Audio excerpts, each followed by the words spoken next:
C'est parti. Bon Hervé, ça a été difficile comme tu l'imaginais et finalement il y a la victoire au bout. Ouais, voilà, en Coupe de France, de toute façon, quoi qu'il arrive, c'est pas la prestation footballistique qui compte, hein, c'est d'être au tour suivant. Donc on y est. Voilà, donc l'essentiel est fait. Je savais que ça allait être très dur parce que d'une, on avait un bel adversaire. C'était par rapport aux deux autres National 3, c'était bien plus fort. Ils avaient quand même 4 joueurs qui ont joué en National 1. Moi, j'ai aucun joueur qui a joué en N1. Donc on connaissait la qualité de cette équipe. Et puis surtout, ce qui me faisait peur, c'était qu'on n'ait pas de rythme depuis un mois sans match.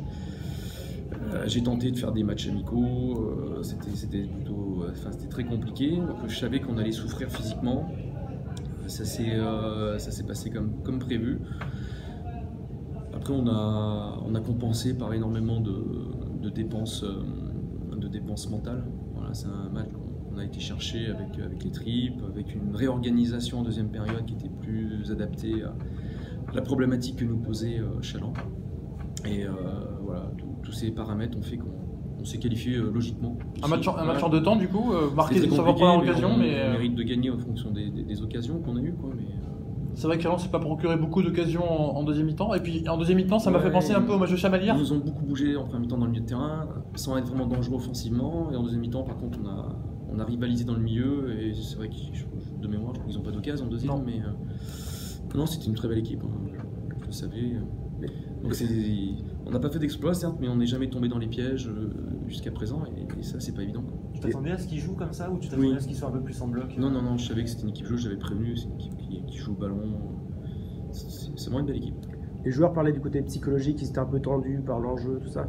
Je pense que ça a joué aussi sur la première mi-temps. Oui, il y avait ça aussi, oui, j'ai oublié. Ouais. C'est parce que c'est jamais facile de recevoir une N3. Il y a une pression folle, parce que déjà on est en 32e, donc il y a une pression pour aller en 16e.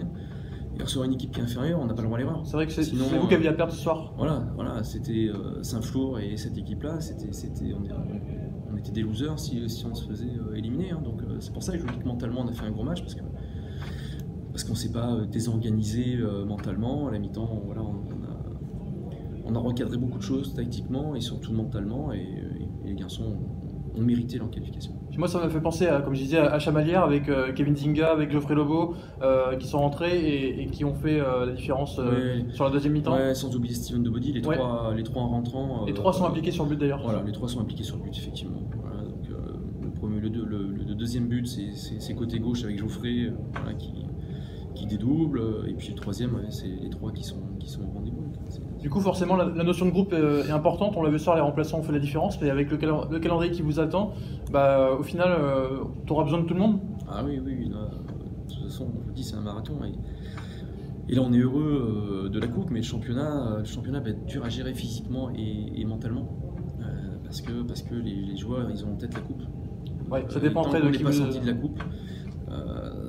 Moi, je l'ai vécu. J'ai loupé sur un match une montée en national parce qu'on est allé en quart de finale. Et je pense que si on n'avait pas été en quart de finale, un peu par expérience, je sais qu'on aurait fini champion. Voilà, c'était une saison fantastique. Et on a perdu des points dans le championnat. Là, c'est pas une question de monter en N1 parce que ça c'est sûr, mais pour se maintenir, vu cette poule qui est très homogène en National 2, voilà, c'est danger. Il faudra que les joueurs soient très bons mentalement, qu'ils se ressourcent et qu'ils soient hyper activés sur le championnat parce que ça peut faire mal.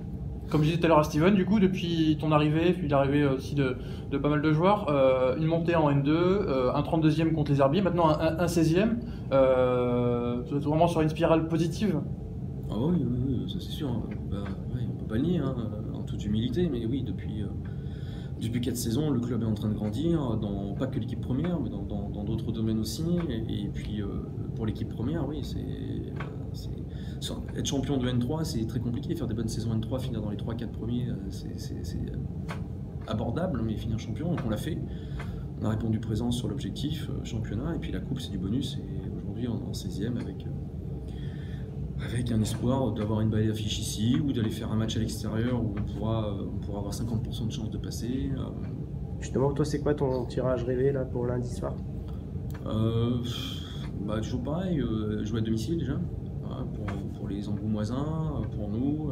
On a fait quand même 2000 spectateurs ce soir, je ne pensais pas qu'on les ferait, parce que l'affiche, quand on reçoit une N3, je ne pensais pas que ça aurait mobilisé autant de monde. Donc, c'est de bon augure, c'est-à-dire que les gens sont curieux, aiment le foot aussi, il n'y a pas que le rugby, ils aiment le foot, et c'est aussi le le côté positif de ce qu'on fait depuis 3 ans. Les gens sont C'est plus aussi nombreux. les fruits du coup que vous récoltez avec ces belles saisons. Ouais, de toute façon, on n'a rien sans rien. Les gens vont pas venir si on est mauvais, si on fait rien, ce qui est logique. Hein. Après, on a des vrais supporters qui sont là dans tous les bons et dans tous les moments, dans tout ce qui se passe. Donc ça, c'est vrai que c'est aussi pour eux parce que il y a des gens qui nous soutiennent quoi qu'il arrive. Et voilà, il y a 500, 600 spectateurs fidèles qui sont toujours là en championnat, en N3, en N2, en coupe.